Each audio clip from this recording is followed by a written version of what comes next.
12월 10일 주일 예배를 시작하도록 하겠습니다.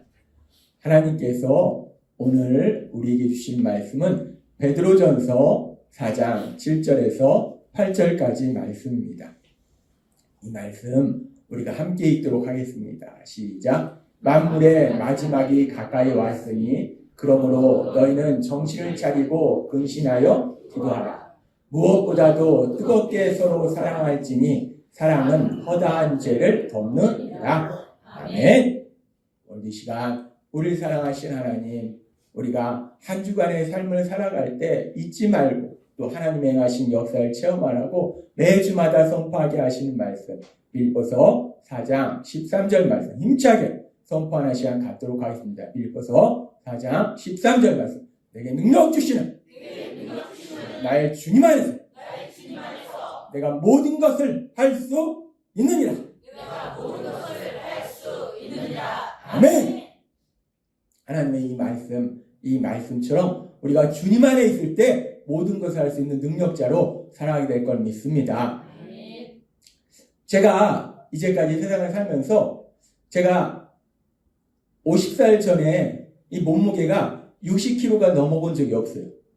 그래서 이 몸무게 한번 60kg 한번 넘어갔으면 좋겠다, 이런 소원을 가지고 있었는데, 이제 신학을 공부하고 이제 사역을 하고 하나님의 은혜로 교회를 개척하고 사랑하는 사람들과 함께 예배드리고 사랑하는 사람들과 함께 하나님을 찬양한다는 게 너무 기쁘고 행복한 거예요. 그러니까 어느 순간에 이 몸무게가 50살 이전까지는, 아니 50 몇 살까지는 아무튼 제가 60kg를 넘어본 적이 없는데 60kg를 넘어간 거예요. 야, 이 몸무게에 신기록을 세운 겁니다. 뭐 넘어가도 많이 넘어가지 않고 조금 넘어가고. 그래서 이제 나도 이제 드디어 몸무게가 60kg가 넘어갔구나. 그리고 행복하게 지냈는데 얼마 전에 장염으로 아프고 감기로 아프고 거기다 요로결석으로 완전히 타결이고 거기다 요로결석 나니까 다시 또 장염을 아프고 막 그러니까 그렇게 겨우 60kg를 넘었는데 그 몸무게가 60kg 밑으로 떨어져요. 너무 속상하더라고요. 사실 기운이 없습니다. 기운이 없는데 우리가 지난주에 하나님이 말씀하실 때 제가 기운이 없으니까 살살 말씀을 전한 게 아니에요. 저희 어머니가 그러더라고요. 야, 살살해.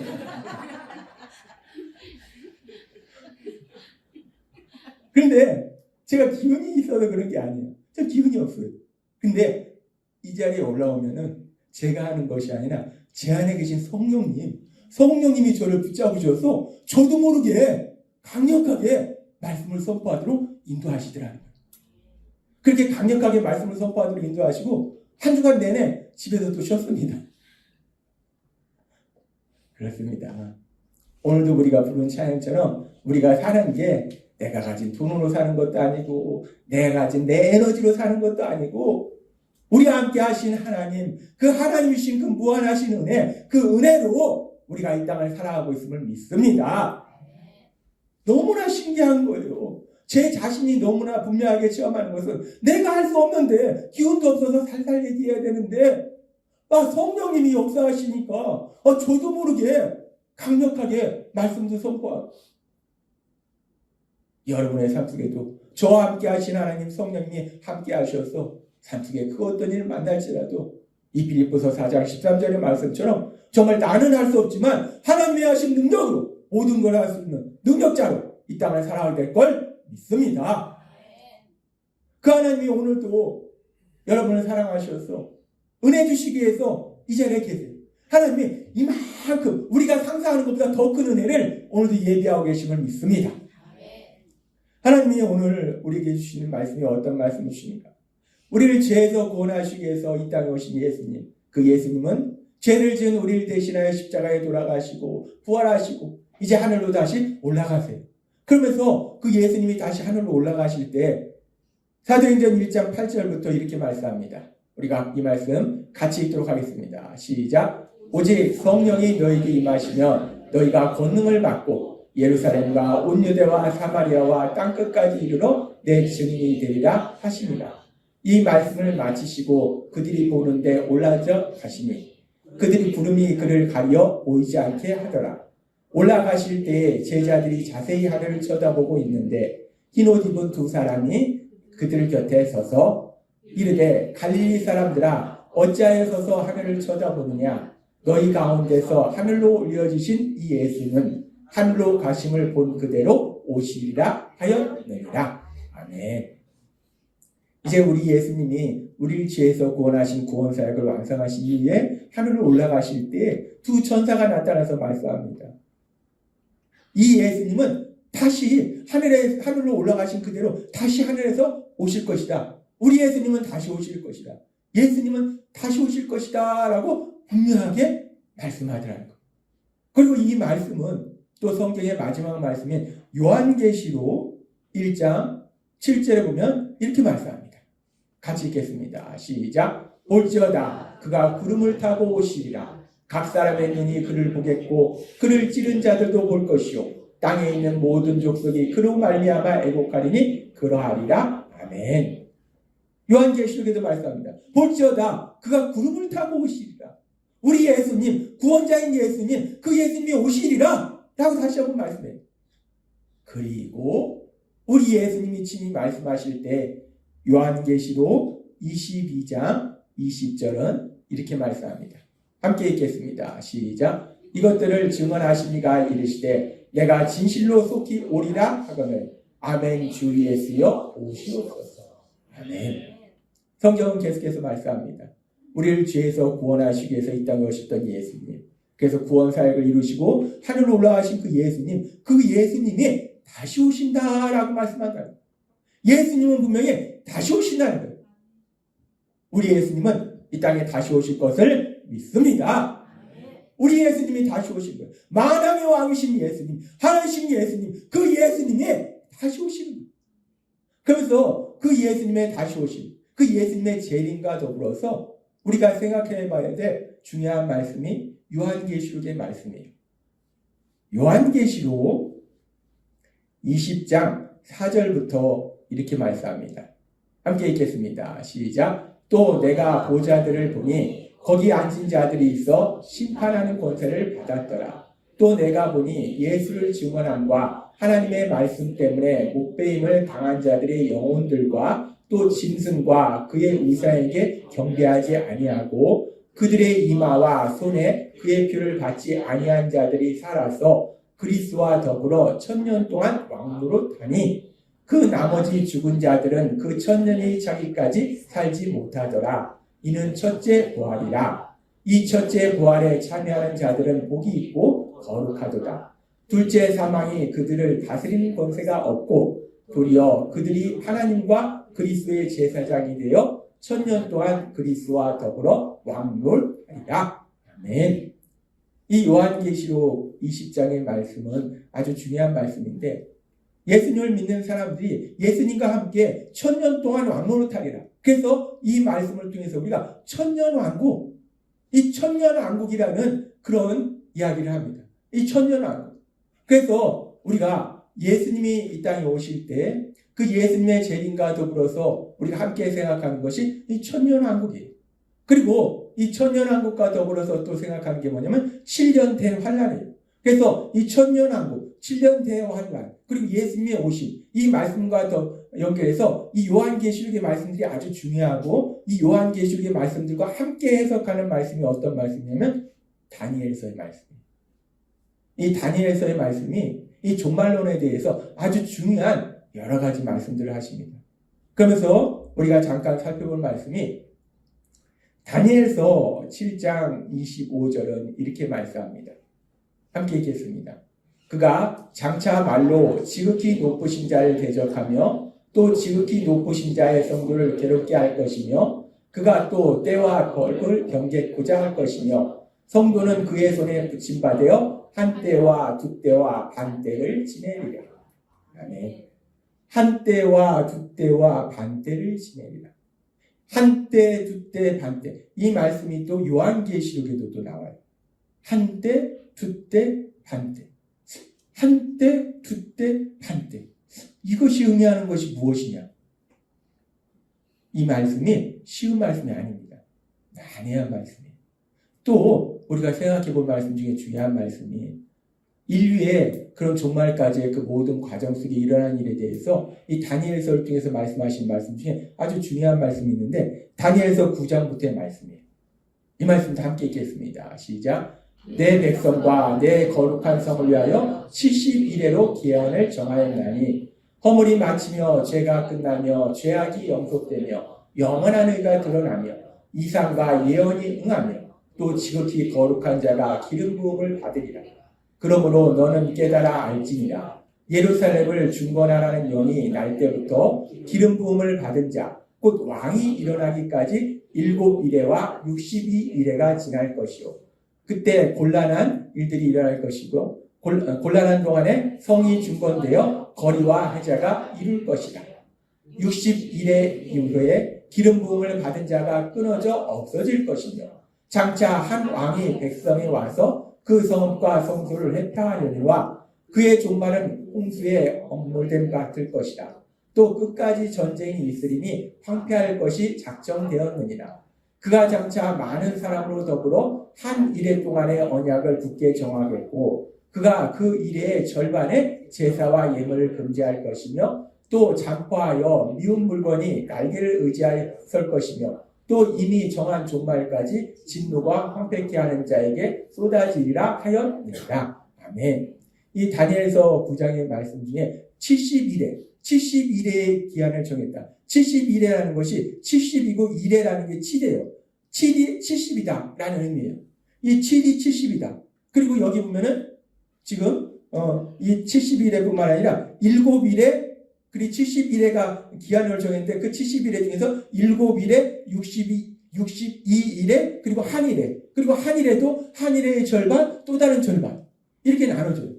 지금 이 다니엘서 7장의 말씀, 다니엘서 9장의 말씀 아주 어려운 말씀입니다. 무지하게 어려운 말씀이에요. 지금 요한계시록의 말씀과 더불어서 이 다니엘서의 말씀들, 이 말씀들이 말씀하는 것 중에 천년왕국에 대해서 말씀하고 또 더불어서 7년 대환란에 대해서 말씀한다는 거예요. 예수님의 재림, 그리고 천년왕국, 7년 대환란. 도대체 이런 일들이 도대체 어떻게 일어나는가? 이 요한계시록의 말씀과 이 다니엘서의 말씀을 많은 성경학자들이 읽고 묵상하고 해석했어요. 그래서 이 많은 성경학자들이 이 말씀을 읽고 해석해 보니까 예수님의 재림과 천년왕국과 7년 대환란이 이런 식으로 이루어지는 거구나 라고 성경학자들이 얘기하는데 그 얘기가 한 가지로 결론이 난 것이 아니라 많은 결론이 났어요. 어떤 사람은 A라고 얘기하고 어떤 사람은 B라고 얘기하고 어떤 사람은 C라고 얘기하고 어떤 사람은 D라고 얘기하고 어떤 사람은 E라고 많은 결론들이 있는데 그 중에 대표적인 것만 해도 4가지가 있어요. 어떤 것들이 있는가? 그것을 우리가 살펴보면 이 전천년설, 세대주의적 전천년설, 역사적 전천년설, 후천년설, 무천년설 크게 4가지가 있는데 잠시 이걸 살펴보면은 이 세대주의적 전천년설이라는 건 무엇인가? 예수님이 재림하신다는 거예요. 예수님이 다시 오시는데 어디에 오시냐? 공중에 재림하신다는 거예요. 공중에 재림하실 때 예수님을 믿는 사람들이 하늘로 올라간다는 거예요. 우리가 그걸 휴거라고 해요. 그래서 예수님이 공중에 재림하실 때 예수님을 믿는 사람들은 하늘로 올려가고 휴거되고 그리고 나서 7년 대환란이 있어서 땅에 있는 사람들이 7년 대환란을 겪는다는 거예요. 그런 이후에 이제 예수님이 땅에 재림하신다. 지상에 재림하신다. 그리고 천년왕국이 이루어진다. 요한계시록과 이 다니엘서의 말씀을 보니까 이렇게 되는 거더라 라고 세대주의적 전천년설 학자들은 주장을 합니다. 그에 반해서 또 역사적 전천년설을 주장하는 사람들이 있어요. 이 사람들은 요한계시록과 다니엘서의 말씀을 읽고 해석해 보니까 그게 아니라 7년 대환란이 있다는 거예요. 근데 그 7년 대환란에 예수님을 믿는 사람들이 하늘로 올라가 있는 것이 아니라 땅에 있으면서 그 7년 대환란을 함께 겪는 거예요. 그러니까 인내하면서 겪는 거예요. 그리고 7년 대환란이 끝난 다음에 예수님이 재림하시고 천년왕국이 이루어진다 라는 것이 역사적 전천년설이에요. 또 그에 반해서 이제 후천년설을 주장하는 사람들은 어떤 주장을 하는가? 그게 아니고 이제 예수님이 우리를 구원하셨기 때문에 세상에 복음이 전파되며 세상이 점점 좋아진다. 너무나 좋아진다. 그래서 천년왕국이 이루어진다. 그리고 천년왕국 이후에 예수님이 재림하신다. 그리고 이제 최후의 심판이 있다. 라고 얘기하는 것이 후천연설이에요. 그리고 이제 또 우리가 살펴볼 것이 마지막으로 무천연설이에요. 무천연설은 뭐냐면 천년왕국이나 7년 대환란은 문자적으로 실질적으로 이루어지는 것이 아니고 그것은 상징적이고 영적인 의미다. 따라서 지금 우리가 살고 있는 이 시대가 천년왕국이다 라고 주장하는 것이 무천연설이에요. 이게 지금 누가 이런 주장을 하는가? 이단들이 주장하는 것이 아니라 예수님을 믿는 성도들이 주장하는 것이 아니라 성경의 해박한 지식을 가지고 있는 신학자들. 제가 신학교에서 공부해봐서 이 교수님들의 그 엄청난 이 성경 지식을 제가 감탄하면서 봤는데, 와, 이분들은요, 그 성경 그 많은 걸 그냥 머릿속에 다 암기하고 있어요. 야, 저걸 어떻게 하냐. 야, 진짜 이 신학자가 아무나 되는 게 아닙니다. 그냥 그 말씀을 해석할 뿐만 아니라 이게 머릿속에 다 들어있는 거예요. 와, 네. 그러니까 그렇게 성경을 읽고 또 읽고, 제가 읽은 것마도 한 성경을 몇십 도, 100도 가까이 읽은 것 같은데, 이 신학자들은 그 정도가 아니에요. 진짜 뭐 한 1000독 이상 읽은 것 같아요, 이분들은. 엄청나요. 이런 분들이 요한계시록과 다니엘서의 말씀을 통해서 이 성경을 해석해 보니까 한 가지 결론이 나온 것이 아니라 이런 분들이 해석해 보니까 이런 결론도 나오고 이런 결론도 나오고 이런 결론도 나오고 이런 결론도 나오고, 결국 뭐냐면 다양한 결론이 나오더라는 거예요. 그 얘기는 뭐냐면 아주 중요한 이야기인데 우리가 모른다는 거예요. 세대주의적 전천연설이 맞는 건지, 아니면은 역사적 전천연설이 맞는 건지, 후천연설이 맞는 건지, 무천연설이 맞는 건지 모른다는 겁니다. 제가 신학을 공부할 때 제가 참 존경하는 우리 교수님이 계셨는데, 신학과 교수님이 계셨는데, 제가 목사 안수 받을 때 그분한테 이 추천서도 써달라고 제가 부탁을 드렸는데, 참 존경하는 교수님이고 삶도 아름다우신 교수님이에요. 목회도 하시고. 근데 이분이 우리한테 신약에 대해서 말씀하시면서 이런 말씀을 하셨어요. 이 말씀은 나는 이렇게 해석을 한다. 그런데 나는 이것이 맞다라고 주장을 한다. 왜 그러냐면 나중에 예수님 봤을 때 너 그거 틀렸는데 왜 그렇게 했어? 하면 자기가 할 말이 없다는 거예요. 그래서 나는 이렇게 이 말씀을 해석하는데 이것이 맞다라고 얘기하는 것이 아니라 내가 이렇게 해석한다는 것이다 라고 말씀하더라고요. 이게 진리는 아니다 라고 말씀합니다. 신학을 가르치는 신학자 교수님이 이 신학 말씀에 대해서 해석하시면서 이것이 진리다 라고 말씀하시는 것이 아니라 나는 이렇게 해석한다. 제가 그 말씀을 듣고 그 교수님을 더욱더 존경했습니다. 나는 이렇게 해석한다. B라는 교수님은 그렇게 해석하십니까? 아, 교수님은 이렇게 해석하는구나. 제가 신학을 공부하면서 거기서 조지 신학 레포트를 쓰는데 교수님이 주장이 A라는 주장을 해요. 그 레포트를 쓰는데 저는 A라는 주장이 마음에 안 들어요. 저는 B라는 주장을 했어요. 레포트를 썼어요. 더군다나 영어도 엉망이에요. 우리나라 같으면 어떻게 됐습니까? 내가 A를 주장하는데 네가 B를 주장해? F. 그런데 이 교수님이 영어도 엉망이고 교수님은 A를 주장하는데 난 B다! 라고 주장했는데 이 레포트를 좋은 점수를 주시더라고요. 얼마나 훌륭하고 믿음의 아름다운 모습입니까? 우리가 이 성경의 말씀은 어떤 건 명확한데 어떤 건 우리가 정확하게 모른다는 거예요. 예수님의 재림, 천년왕국, 7년 대환란 정확하게 아는 사람 아무도 없다는 거예요. 특히 예수님의 재림, 그 예수님의 재림에 대해서 말씀할 때 예수님이 친히 말씀하셨어요. 마태복음 24장 36절부터 이렇게 말씀합니다. 같이 읽겠습니다. 시작. 그러나 그날과 그때는 아무도 모르나니 하늘의 천사들도 아들도 모르고 오직 아버지만 아시느니라. 노아의 때와 같이 인자의 마음도 그러하리라.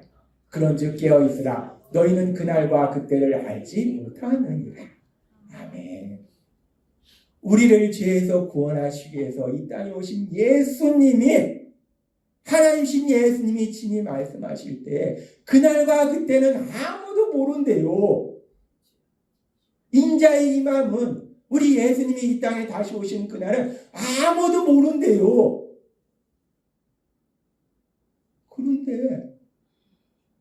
그런데 예수님이 아무도 모른다고 했는데 하나님이 누군가한테 비밀로 알려준 사람들이 있어요.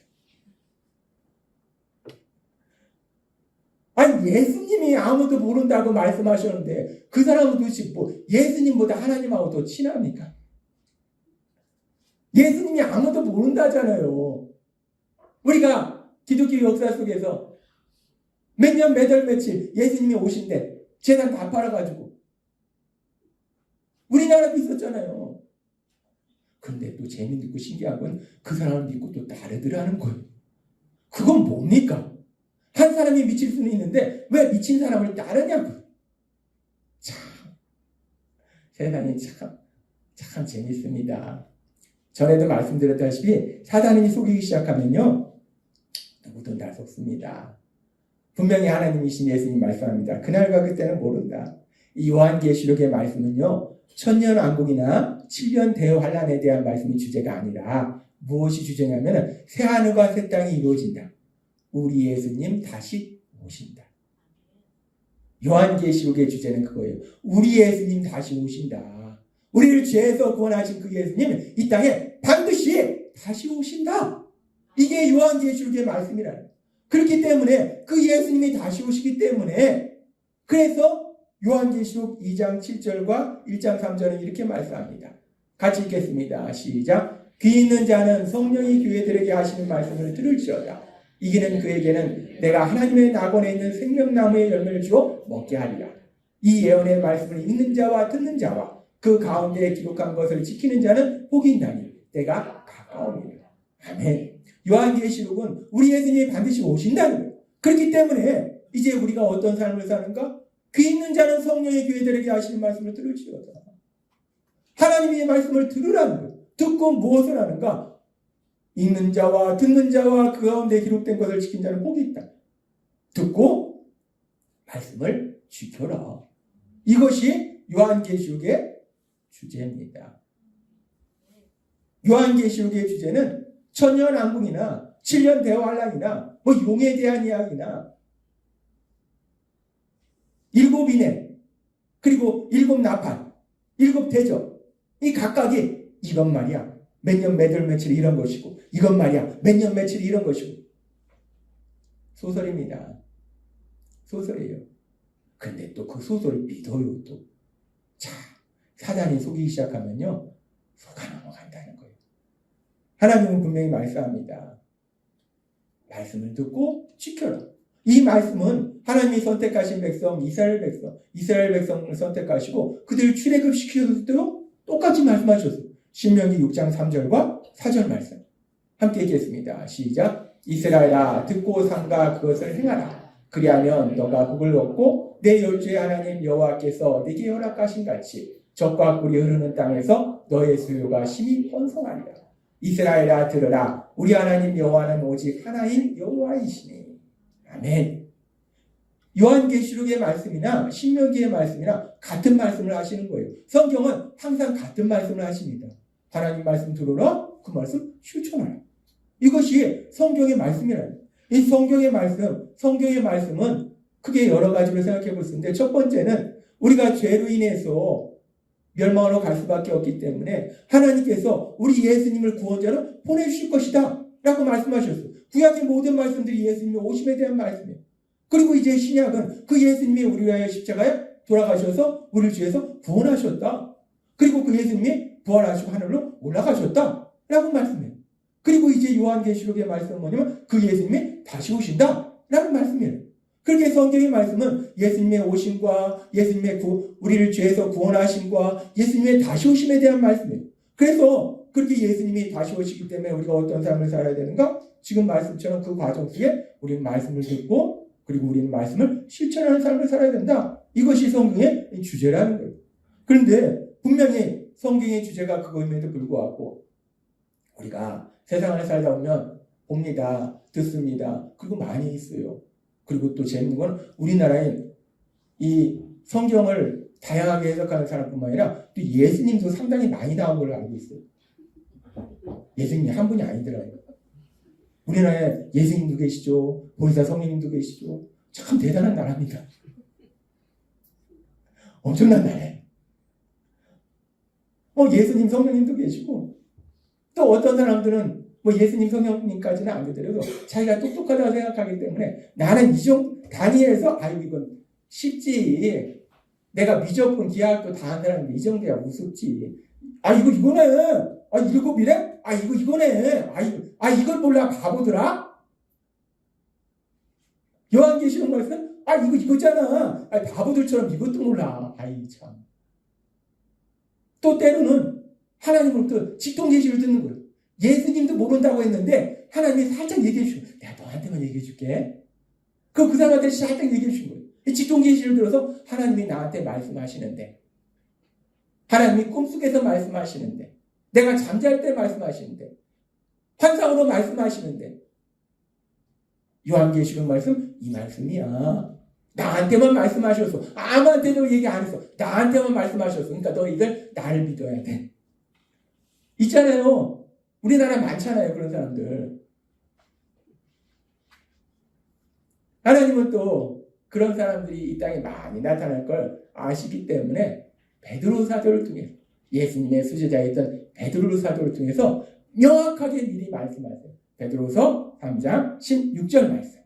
함께 읽겠습니다. 시작. 또 그 모든 편지에도 이런 일에 관하여 말하였을 때 그 중에 알기 어려운 것이 더러 있으니 무식한 자들과 굳세지 못한 자들이 다른 성경과 같이 그것도 억지로 풀다가 스스로 멸망에 이르느니라. 아멘. 이 모든 편지라는 것은 성경 말씀을 얘기합니다. 알기에 어려운 것이 있습니다. 요한계시록의 말씀 어렵습니다. 어려운 말씀이에요. 절대로 쉬운 말씀 아닙니다. 다니엘서의 말씀 어려운 말씀이에요. 그 중에 알기 어려운 것이 더러 있으니 무식한 자들과 자기는 똑똑하다고 생각하는데 하나님은 무식하다 라고 말씀합니다. 무식한 자들과 굳세지 못한 자들이 다른 성경과 같이 그것도 억지로 풀다가 자의적으로 해석하다가 스스로 멸망에 일어납니다. 거듭 말씀드리지만 성경의 주제는 예수님의 오심과 예수님의 구원하심과 그 예수님이 다시 오신다는 것. 중요한 건 뭐냐면 7년 대환란이 실제로 있는 것인지 없는 것인지 예수님을 믿는 사람들이 7년 대환란을 겪는 것인지 안 겪는 것인지 아무도 모른다는 거예요. 천년왕국이 도대체 이렇게 되는 건지 저렇게 되는 건지 상징인지 영적인 의미인지 아무도 모른다는 거예요. 모른다는 거예요. 그냥 나는 이렇게 생각한다. 우리 신학교 교수님이 말씀하셨던 것처럼 나는 이렇게 생각한다는 거지 그게 진리는 아니라는 거예요. 중요한 건 뭐냐면 근데 진리는 뭐냐? 우리 예수님은 반드시 오신다. 이 부분에 있어서는 누구도 다른 얘기 안 해요. 내가 성경을 해석해 봤더니 예수님이 오시려고 하다가 계획을 취소했대. 이런 얘기는 안 합니다. 똑같은 결론은 뭐냐면 예수님은 반드시 오신다는 거예요. 천천연설이나 세대주의적 천천연설이나 역사적 천천연설이나 부천연설이나 무천연설이나 똑같이 얘기하는 거면 예수님은 반드시 오신다는 거예요. 그건 분명한 진리라는 거예요. 그렇습니다. 우리가 성경의 말씀 다 알 수 없어요. 모르는 건 모르는 겁니다. 저도 모르는 건 모르는 거예요. 하나님이 말씀 안 해주시는데 어떻게 하겠습니까? 모르는 건 모르는 거예요. 근데 몰라도 하나 지장이 없어요. 우리가 구원받는데 지장이 없고 우리가 하나님 나라에 가는데 지장 없고 우리가 구원받고 하나님 나라의 삶을 사는 데는 필요한 건 다 명확하게 말씀해 주신다. 오늘 말씀처럼 우리 예수님 반드시 이 땅에 오실 걸 믿습니다. 우리 예수님이 반드시 이 땅에 오시는데 그렇다면 우리가 그 예수님의 오심을 준비할 때 우리가 어떻게 되는가? 지난주에 말씀하셨어요. 바울 사도가 인생을 마무리 지을 즈음에 바울 사도가 고백한 것처럼 디모데후서 4장 7절과 8절은 이렇게 말씀합니다. 같이 읽겠습니다. 시작. 나는 선한 싸움을 싸우고 나의 달려갈 길을 마치고 믿음을 지켰으니 이제후로는 나를 위하여 의의 면류관이 예비되었으므로 주 곧 의로우신 재판장이 그날에 내게 주실 것이라. 내게만 아니라 주의 나타나심을 사모하는 모든 자에게도니라. 아멘. 주의 나타나심을 사모하는 모든 자, 그 주의 나타나심을 사모하는 자, 주님의 재림을 사모하는 자, 우리 예수님의 다시 오심을 사모하는 그 모든 사람에게 의의 면류관이 예비되어 있다라고 말씀한다. 따라서 지난주에 주신 말씀처럼 우리가 이 땅에 살아갈 때 우리는 무엇을 향해서 달려가는가? 우리 예수님, 그 예수님의 다시 오심, 그 예수님의 재림을 준비하는 그런 삶을 살아야 된다라고 말씀하셨어요. 정말 세상 사람이 사는 것과는 전혀 다른 길이에요. 세상 사람이 뭐 예수님의 다시 오심을 준비하는 그런 삶을 삽니까? 아니죠. 그러나 예수님 믿는 우리는 그 예수님의 다시 오심을 준비하는 그런 삶을 산다는 거예요. 그러면서 이제 하나님이 오늘 조금 더 자세히 말씀할 때, 그럼 구체적으로 우리가 무엇을 하는가? 예수님이 다시 오셔요. 그럼 우리가 그 예수님의 다시 오신 재림을 준비하면서 우리는 무엇을 해야 될까? 이 부분을 하나님이 오늘 말씀하십니다. 무엇을 해야 될까? 예수님은 하나님이십니다. 우리를 죄에서 구원해 주신 분, 너무나 귀하신 분이에요. 우리가 세상을 살아가면서 누가 귀한 분이 우리 집에 오면 우리가 무엇을 합니까? 엉망이었던 집안을 막 대청소하고 다 막 엎어버리고, 그리고 또 맛있는 음식도 준비하고, 우리가 그래요. 그러면 그 세상의 귀한 분보다 비교할 수 없이 귀한 분이 우리 예수님이에요. 그 예수님이 이 땅에 오시면, 다시 오시면 우리가 그 예수님을 모실 그 예배당을 멋지게 꾸미고 맛있는 음식을 준비하고 이래야 되는가? 이 부분에 대해서 우리는 성경 말씀을 통해서 명확한 답을 알 수 있습니다. 어떤 말씀을 통해서 알 수 있는가? 하나님 예수님이 이 땅에 오셨던 적이 있잖아요. 2000년 전에 이 땅에 오셨을 때 그 예수님을 맞이한 가정에 어떤 일이 있었는가를 보면은 우리가 그 답을 알 수 있어요. 누가복음 10장 38절부터 이렇게 말씀합니다. 같이 읽겠습니다. 시작. 그들이 길 갈 때에 예수께서 한 마을에 들어가심에 마르다라 이름하는 한 여자가 자기 집으로 영접하더라.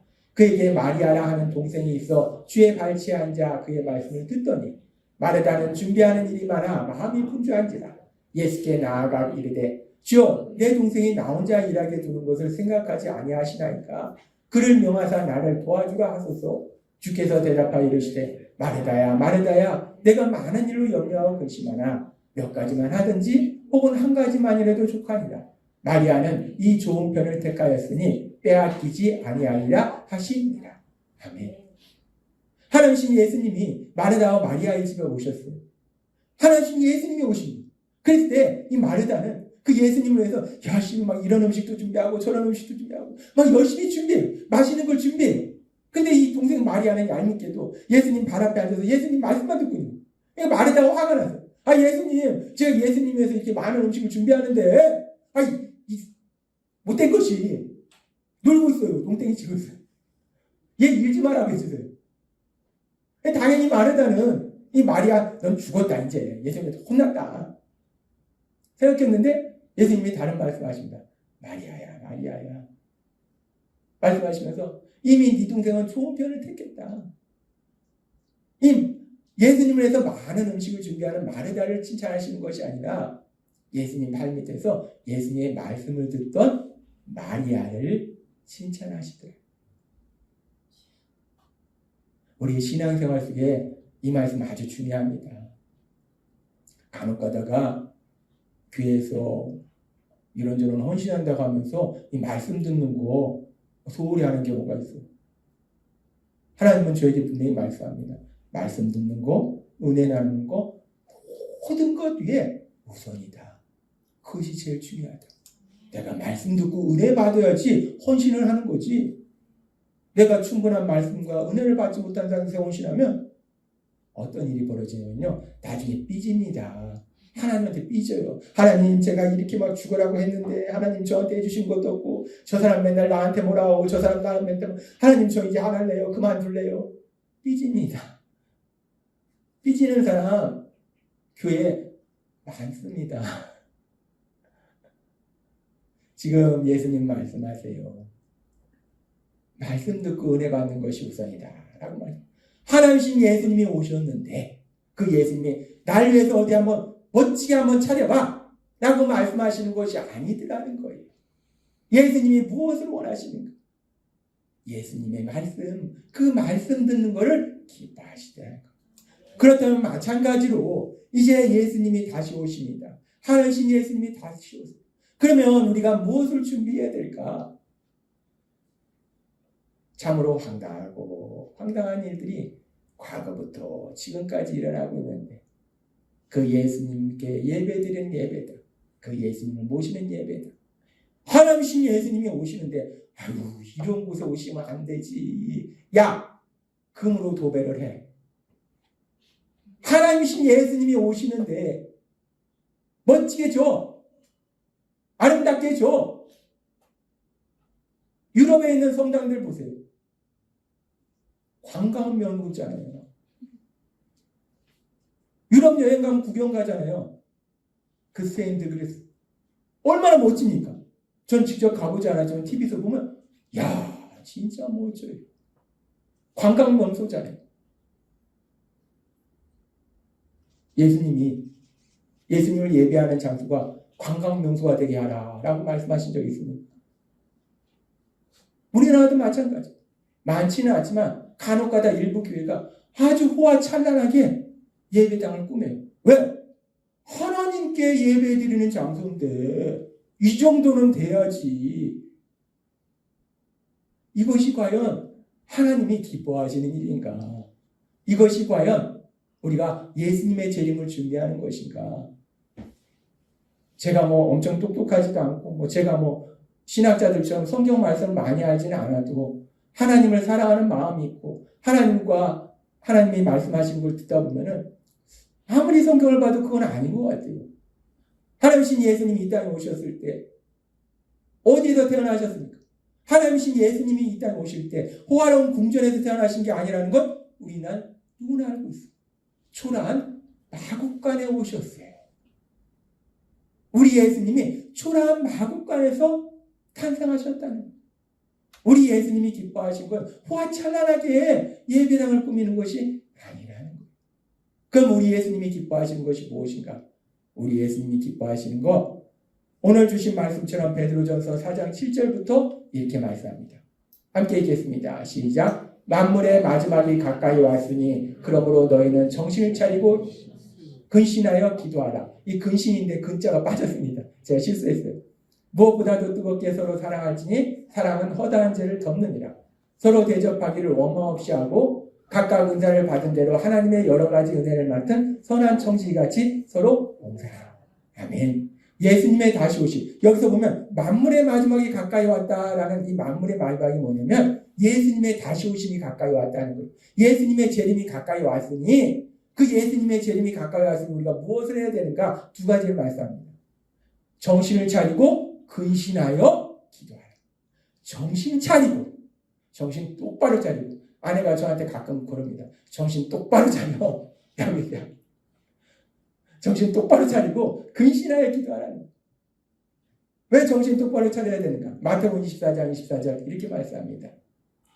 거짓 그리스도들과 거짓 선지자들이라 큰 표적과 기사를 보여 할 수만 있으면 믿지 않는 자들을 미혹하리라. 아니요. 택하신 자들. 예수님 믿는 사람들. 나 예수님 사랑합니다.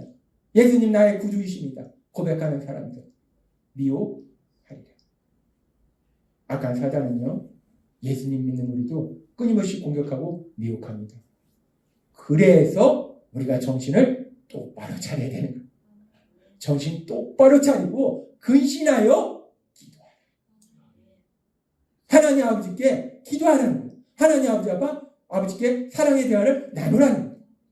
제가 이번에 요로결석으로 아파서 누워있으면서 밤에 잠도 안 오고 고통 속에서 몸부림치면서 뭐 하겠습니까? 아버지하고 얘기하면 아버지 아파요. 너무 아파요. 아버지 도와주세요. 불쌍히 여기주세요. 아버지 이게 며칠입니까? 아버지 너무 힘들어요. 근데 그것도 한두 교. 그래도 시간이 남잖아요. 그럼 뭐합니까? 제 머릿속에 생각나요. 이성도님도 생각나고 이성도님 생각나고 이성도님 생각나고. 그럼 기도하는 거예요. 아버지 근데 우리 이분 기도해요. 그렇게 기도하다 보면요. 하나님이 또 말씀을 주세요. 근데 너무 아프니까 기록할 수가 없어요. 그때는 기록하지 못하고 기억했다가 좀 통증이 사라지면 그때 또 기록해놓고. 우리가 예수님의 재림을 준비한다는 것은 그렇습니다. 정신 똑바로 차리고 사단이 우리를 공격할지라도 정신 똑바로 차리고 근신하여 하나님 아버지 앞에 기도하는 것. 하나님과 더 깊은 사랑의 교제로 나아가는 것. 그것이 바로 예수님의 재림을 준비하는 거라는 거예요. 우리가 정신 똑바로 차리고 기도하는 것이고 또 하나 우리가 해야 될 것이 무엇인가? 베드로전서 4장 8절은 이렇게 말씀합니다. 베드로전서 4장 8절 함께 읽겠습니다. 시작. 무엇보다도 뜨겁게 서로 사랑할지니 사랑은 허다한 죄를 덮느니라. 예수님의 재림을 준비한다는 건요, 뭐 맛있는 음식을 준비하는 것이 아니라 교회를 호화 찬란하게 꾸미는 것이야. 그거는 예수님을 위해서 준비하는 것이 아니라 자기 만족이죠. 100% 자기 만족이죠. 그 돈을 가지고 복음을 전하는 데 써야 되는데 자기 만족입니다. 그게 아니라 정신 똑바로 차리고, 사단이 야 예수님 오신데 교회를 금으로 도배, 정신 똑바로 차리고 예수 이름으로 물러가라 라고 하고 기도하고, 그리고 또 무엇을 하는가? 사랑하는 것. 예수님의 재림을 준비하는 거 어렵지 않습니다. 복잡하지 않습니다. 돈 들지 않습니다. 정신 똑바로 차리고 기도하고 사랑하라는 거예요. 사랑이라는 게 뭡니까? 사랑은 하나님이 계속 말씀해 주셨지만 사랑의 구체적인 방법은 여러 가지가 있지만 사랑이라는 건 결국 뭐냐? 그 사람이 참된 행복을 누리도록 도와주는 것이 사랑이라는 거예요. 나의 유익만 구하는 것이 아니라 그 사람이 행복하도록 도와주는 거예요. 근데 제가 오늘도 뉴스를 보니까 어떤 사람이 참 똑똑한 사람인데, 아주 똑똑한 사람이고 또 권력도 있는 사람인데 자기가 가진 지식과 권력을 가지고 자기한테만 유리하게 그걸 사용하더라고요. 그리고 떳떳해요. 나 잘못한 거 없어. 근데 그 사람만 그렇습니까? 아니잖아요. 지금만 그렇습니까? 작년에는, 재작년에는, 그 전에는, 5년 전에는, 10년 전에는, 20년 전에는 지금만 그런 것이 아니라 그 사람만 그런 게 아니더라는 거예요. 세상 사람은 그래요. 똑똑하다고 하는 사람, 권력 있다고 하는 사람, 사람들이 존경하는 사람, 결국 자기 가진 지식과 권력과 명예와 능력을 가지고 자기 유익을 구하더라는 거예요. 그런데 하나님은 우리에게 말씀합니다. 세상은 그렇지만 예수님 믿는 우리는 그러지 말아라. 우리가 얼떨결에 따라가는데 왜? 이 사람도 내 이익 구하고 이 사람도 내 이익만 구하고 이 사람도 내 이익만 구하니까 그래야지. 그럼 나도 내 거 챙겨야지. 얼떨결에 가다 보면 얼떨결에 우리도 그 길로 들어선다는 거예요. 하나님은 아십니다. 우리의 연약함을. 이 사람도 그렇게 가고 이 사람도 그렇게 가고 저기 높은 사람도 그렇게 가는데 내가 뭐 대단히 훌륭한 사람이라고 나는 다른 길을 가? 그런데 하나님은 말씀하세요. 예수님의 재림을 준비하는 건 사랑하는 삶을 사는 것이고 나의 유익만 구하는 것이 아니라 내가 가지고 있는 지식이나 물질이나 뭐든지 가지고 그 모든 것을 가지고 다른 사람이 참된 행복을 누리도록 도와주는 사랑의 삶을 사는 것, 그것이 예수님의 재림을 준비하는 것이다 라고 말씀하시더라는 거예요. 근데 솔직히 우리가 세상 살면서 그런 삶을 사는 거 쉽지 않습니다. 이 사람도 이렇게 가고 이 사람도 이렇게 하고 이 사람도 다 자기 것만 챙기고 이 사람도 자기 자식 것만 챙기고 이 사람은 자기 손자 것 챙기고 다 그러는데 나는 안 그러면 나는 바보잖아요. 쉽지 않습니다. 그러나 예수님 믿을 때 우리 안에 거하도록 하시는 성령님, 그 성령님이 오늘 말씀처럼 살도록 인도하실 걸 믿습니다. 우리 힘으로 살 수 없지만 성령님의 도우심으로 우리가 그렇게 날마다 우리 하나님께 기도함으로 더 깊은 사랑의 규제로 나아가고 또 내 유익만 구하는 것이 아니라 많은 사람의 유익을 구하는 사랑의 삶을 사심으로 인해서 우리 예수님의 재림을 준비하시는 여러분이 되시기를 바랍니다. 그렇게 예수님이 기뻐하시는 삶을 살 때 바울 사도의 고백처럼 의의 멸류관이 여러분을 위하여 준비되고 우리 예수님 여러분을 기쁨으로 맞이해 주실 걸 믿습니다. 오늘 말씀처럼 내 힘이 아니라 성령님의 도우심으로 날마다 기도하고 사랑하는 삶을 살고 있네요. 우리 하나님의 기쁨이 되고 의의 멸류관을 받고 하나님의 영광을 얻으신 여러분이 되시길 주님의 이름으로 축원합니다. 기도하겠습니다. 하나님 아버지 감사합니다. 오늘도 주신 말씀처럼 우리 예수님이 이 땅에 반드시 오시는데 우리가 어떤 삶을 살아야 되는가? 하나님은 분명히 말씀합니다. 우리가 우리 하나님과 더 깊은 사랑의 의제로 들어가고 단순히 나의 유익을 구하는 것이 아니라 많은 사람의 유익을 구하는 사랑의 삶을 사는 것, 그것이 우리 예수님의 다시 오심을 준비하는 것이다 말씀하셨습니다. 성령님의 도우심으로 그 안의 삶을 살아가는 저희가 될 수 있도록 은혜 베풀어 주옵소서. 예수님의 이름으로 감사하며 기도드리옵나이다. 아멘.